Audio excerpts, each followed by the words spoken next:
waxaan rabaa shacabka Soomaaliyeed inaan maantay u sheego inaan marqaati ka ahay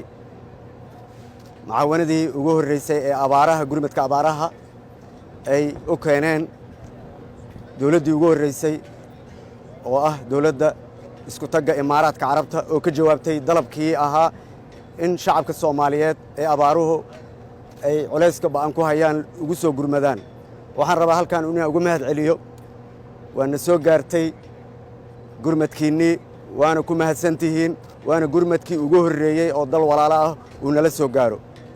sidoo kale waxaan rabaa halkan inaan ka xuso in shacabka Soomaaliyeed ay markasto qalbi iyo niyad wanaag ku soo dhaweynayaan walaalahood shacabka iyo dawladda Imaaraadka Carabta waxaan leeyahay anoo ka wakiil ah waa ku mahadsantihiin waxaan rabaa halkan inaan sidoo kale ka cadeeyo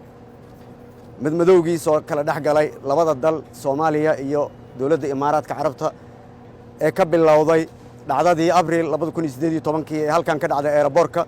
waxaan rabaa inaan u muujiyo inaan ka xunnahay waana ka raali galinaynaa walaalaheen laba dalo walaala ayaan nahay wixii dhacay waxaan leeyahay horay aan uga soconno waa ku mahadsantihiin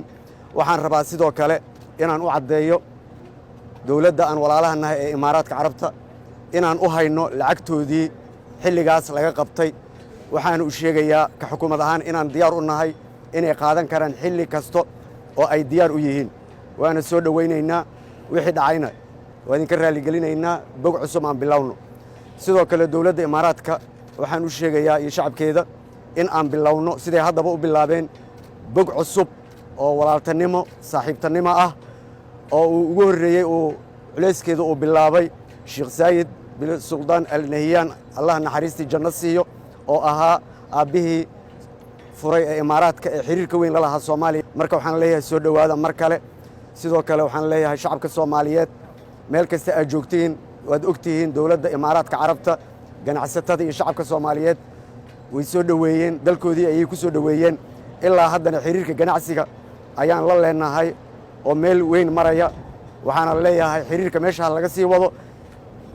gacan qabsiga meesha laga sii wado mucaawinada meesha laga sii wado waxaan rabaa inaan si gaar ah ugu mahad celiyo safiirka Maxamed Al Cusmaan oo xaqiiqdii arrintan hormuud u ahaa dadaal iyo juhdi badan ku bixiyay waxaan rabaa halkan inaan baaq kale uga diro dhammaan dawladaha aan saaxiibada aan nahay inay soo kordhiyaan mucaawinadii maadaama lagu jiro xilli abaar ah dalkana uu ku jiro xilli jiilaal ah dawladda Imaaraadka way noo bilowday sida walaalaheen Imaaraadka Carabta noogu soo gurmada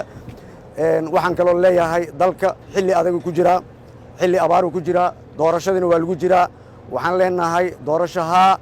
violent iyo dib iyo carqalad iyo dagaalna ma doonayno shacabka Soomaaliyeed waxaan leeyahay doorashaha loo diyaar garoobo kuwa waxa xun ku fikirayana waxaan leeyahay ka waantooba doorashaha la aado violentna mar nabad ayaan rabnaa